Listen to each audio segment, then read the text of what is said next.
कि एकांत गुफा में बैठ करके जो किया जाता है या एकांत कमरे में बंद करके जो किया जाता है उसे ही भजन कहते हैं।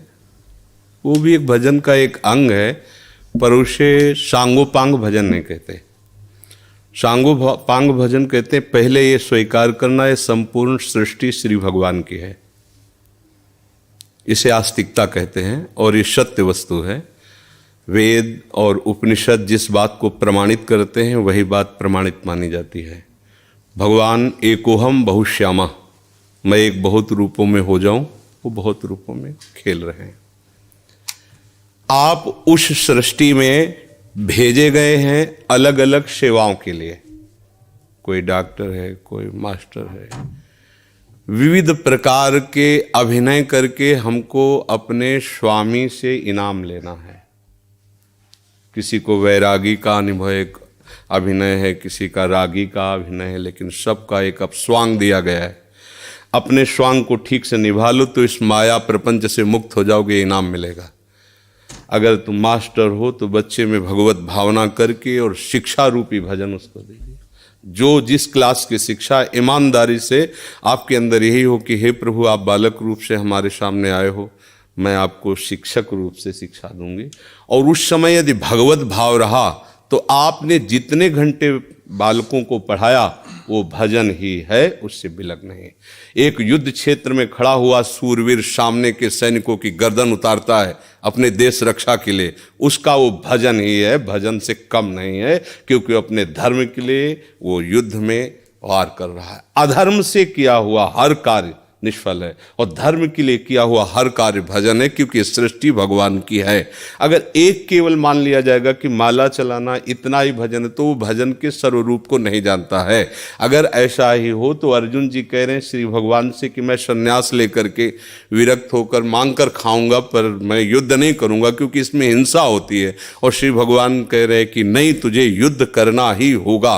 मामुनिस्मर युद्ध च, मेरा स्मरण करते हुए तुझे युद्ध करना होगा। तो हमें ये बात समझनी कि हमको जो स्वांग मिला उसमें हम बेईमानी न करें। अगर आप डॉक्टर हैं तो मरीज रूपी भगवान की सर्वतोभावेन सेवा। आपको जो स्वांग मिला है आप उसमें बेईमानी मत कीजिए, सत्यता से चलिए, वही आपका भजन बन जाएगा, उसी से भगवान प्रसन्न हो जाएंगे। पर ये स्मृति रहे कि मैं किसका कार्य कर रहा हूं, बस अगर ये स्मृति चली गई तो अहंकार आ जाएगा। मैं अभिनय में श्रेष्ठ हूं, मैं अमुक श्रेष्ठ हूं, मैं विद्वान हूं, मैं ज्ञानी हूं, मैं महात्मा हूं, मैं भक्त हूं, मैं भजन आनंदी हूं।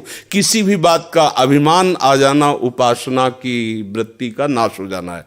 एक छोटा सा भी कार्य आपको भगवत प्राप्ति करा सकता है, उस कार्य का उद्देश्य बदल जाए। बस हम समझते हैं माला जपना ही केवल भजन। बात सुन, एक आदमी बहुत हिंसा प्रवृत्ति का था, चोर था, और हिंसा में उसको सुख मिलता था। जैसे अलग अलग, वो इतना तमोगुणी था, जब किसी को काटता और तड़पता तो उसे सुख मिलता था। सैकड़ों हजारों को ऐसे काटता था। एक दिन एक महात्मा उसकी मार्ग से जा रहे थे, मिल गए। उसने उनको भी वैसे ही प्रताड़ित करना चाहा। तो भगवत प्राप्त महात्मा थे, उन्होंने कहा कि बच्चा, इससे तुमको क्या मिलता है?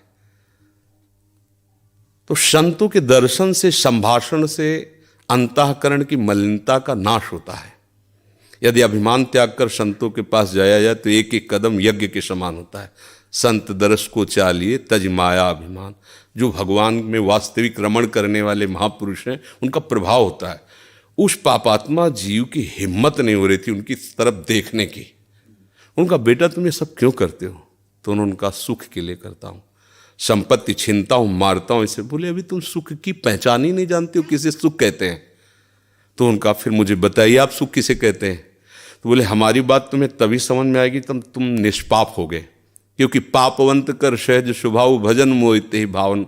बोले महाराज क्या करूं जिससे मैं निष्पाप हो जाऊं? तो उनका हमारे भारत में पवित्र देश है, उनमें आप भ्रमण करो, अवगाहन करो, तुम पवित्र हो जाओगे। निष्पाप करने के लिए हमारे बहुत से तीर्थ हैं भारत में, तीर्थपाद प्रभु ने उनको प्रकट किया है।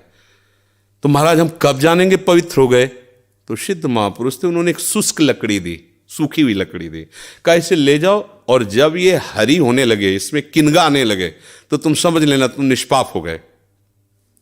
चला गुरु को प्रणाम करके 10 किलोमीटर चला होगा, शाम हुई, एक वृक्ष बड़ा था, उसके नीचे रुका। गांव में रहने का स्वभाव उसका नहीं था, और उसमें 4-5 चोर बैठे हुए थे, और वो नीचे जड़ में ऐसे जाके बैठ गया। रात्रि व्यतीत हो तो तीर्थयाटन को जाएंगे। वो ऊपर प्लान बना रहे थे कि इन गांव वालों ने मुझे बहुत सताया है, आज रात्रि में 12 बजे चारों तरफ से आग लगा देंगे और अस्त्र शस्त्र ले जो भागेगा मारेंगे, पूरे गांव को आज नष्ट करेंगे। उसके कान में पड़ी बात, उसने कहा कि तीर्थ यात्रा तो जा ही रहे हैं, अगर इन जो 4 हैं 5 हैं इनको अगर मार देते हैं तो जा ही तो रहे हैं तीर्थ यात्रा में, पूरा गांव बच जाएगा। ये पूरे गांव को मारना चाहते, पशु पक्षी हैं, बहुत से जीव हैं। तो उसने कहा भैया तुम्हारे गुरु हम हैं, तुम 4-5 मिलकर मारते हो, हमने अकेले न जाने कितनों को मारा है, आओ हम तुम्हें सलाह बताते हैं कैसे पूरे गांव को नष्ट करना है। तो चारों कूद थोड़ी पड़ेंगे, एक ही एक आएगा। चारों को हम मार दिया। सोचा अब यहाँ हिंसा हो गई, नहीं रुकेंगे। लकड़ी उठाई तो हरी हो गई। उनका गुरुजी ने कहा था जहाँ हरी हो जाए वापस चला गया।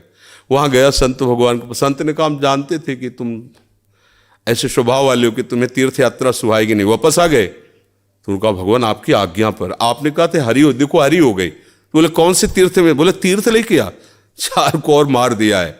बोले बताइए कैसे? उन्होंने बोले देखो बेटा, पहले स्वार्थ के उद्देश्य से मारते थे तो पाप हुआ, लेकिन पूरे नगर के बचाने के लिए 4 को मारा आपने। उद्देश्य आपका दूसरों के सुख के, इसलिए मारना ये आपको तीर्थयाटन से भी अधिक पवित्र करने वाला हो गया। क्रिया वही, उद्देश्य परिवर्तन, फल का परिवर्तन।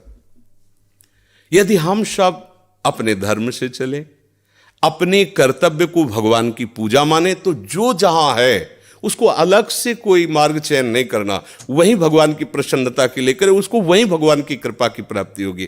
तो आपको कोई परेशानी का विषय होना ही नहीं चाहिए। आप अध्यापक और बच्चों को पढ़ाइए और बीच बीच में राधा राधा राधा स्मरण कीजिए। जो भी कर रहे हो अपने प्रभु के लिए कर रहे हैं, ऐसी भावना कीजिए। इसमें कोई श्रम नहीं, कोई परिश्रम नहीं, कोई अलग से ऐसा नहीं कि नाक दबा के बैठना है, आंख मूंद के बैठना है।